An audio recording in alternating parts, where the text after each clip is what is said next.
rocks. And I've got...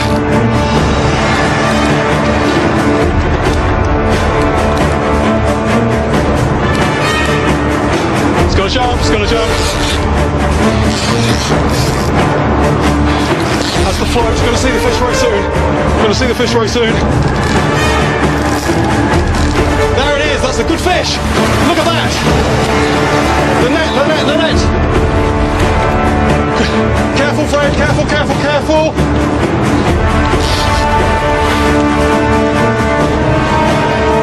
Right, we want to be very careful now.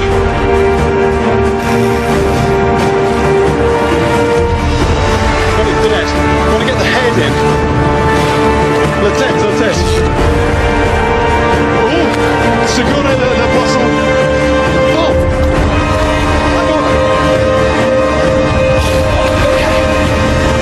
We got the fish. All we've got to worry about now is it biting its way out.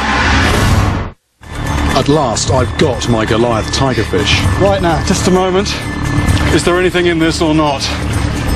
I put it in this morning, it was under my pillow. Like the fetisher said, it was under my pillow. Today, I took it with me fishing. Now I want to do something that fishermen never do when they catch one of these monsters. Have a look at it, then release it alive, back into the river. The mouth is going, the fish is breathing, that's good. And the gills are going, that's good. This water is nicely aerated, that's a good thing as well. Ah, those teeth! That will just take lumps out of other fish, it will take lumps out of crocodiles even, and there are stories well documented of that taking lumps out of people.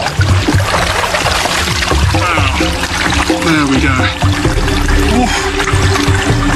What a freshwater monster this thing is.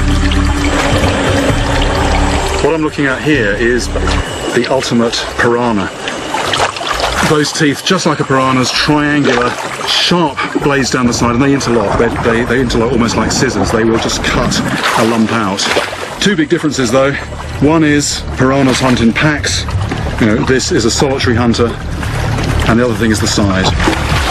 People who think that piranhas are scary, if they saw one of these things, I think their nightmares might be populated by a slightly different animal. One sort of diabolical anatomical detail on this fish is that it hasn't just got one hinge on its jaw, it's got a double hinge. It's got one hinge here, it's got another hinge there, which enables it to open that jaw much wider, so it can almost open like that and just come straight in and take a really huge bite out of its prey. It's just a murderous animal, this thing. This fish may look inactive now, but once it's revived a bit, there's a danger it could slice me at any moment.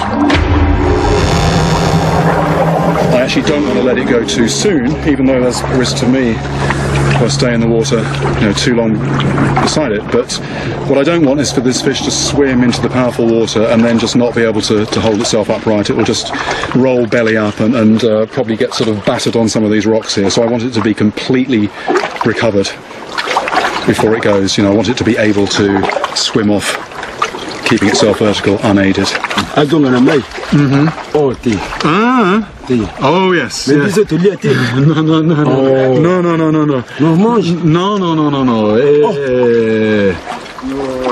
Muito grande. We're having a little bit of a discussion here because Fred thought that we were going to take it back to the village for everyone to eat. And I must admit that is quite a nice idea. He tells me this fish has been given to us by God.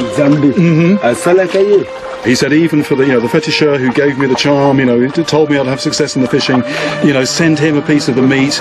It's not just our village; it's the people over the river who've been helping. It would make everybody happy. But it wouldn't, it wouldn't make me. Well, it would in one way, but it would make me more happy to put this back. It's going to upset him as well if he sees this swim away. I'm trying to explain the important thing for me is to see it and not to kill it. I think it's very, it's very important that animals that we find frightening in appearance, that we try and understand them. We don't just hack them to pieces and kill them and then look at the dead body. I mean, I want to look at this thing alive and then see it swim off. if the fish dies, because it has really, you know, exhausted itself fighting against me and in that very wild rocky water, if the fish dies, fine, we'll take it back for everyone to eat. If it doesn't, if it recovers, if it can support itself, I'm going to let it go. So we now just wait and see. Looking now at some of the marks on its head, I think it must have bashed itself on the rocks while fighting with me.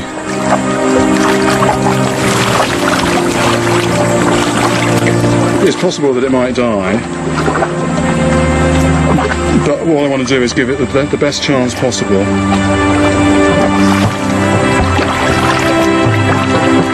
To me, the mbenga ranks as one of the most difficult fish I have ever caught, but I don't think it deserves its reputation as an indiscriminate killer.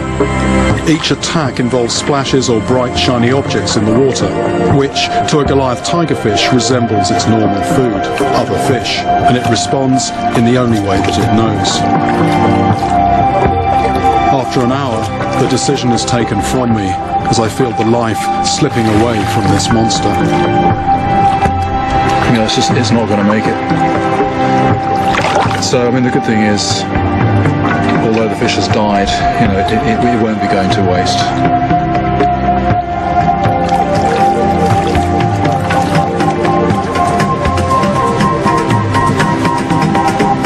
To the people of the Congo, the mbenga is much more than just a fish. It is a spirit that pervades their folklore. Yet many people here, I now realise, have never seen this monster in the flesh.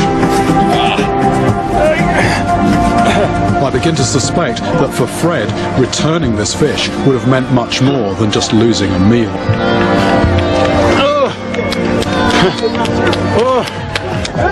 Bringing this fish out of the shadows into the light of day has been a monumental task. It's easy to tell myself now that my success was down to my persistence, but I still wonder how much was down to factors outside my control or understanding. No, le petit. Okay.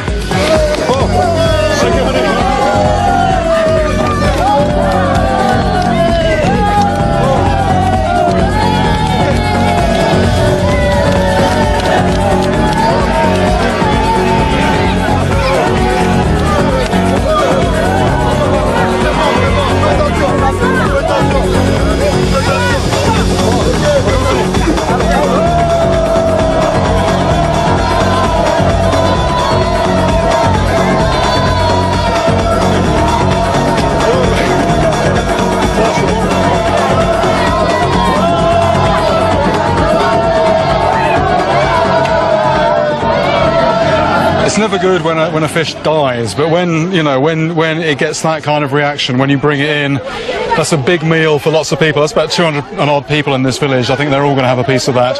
A lot of these people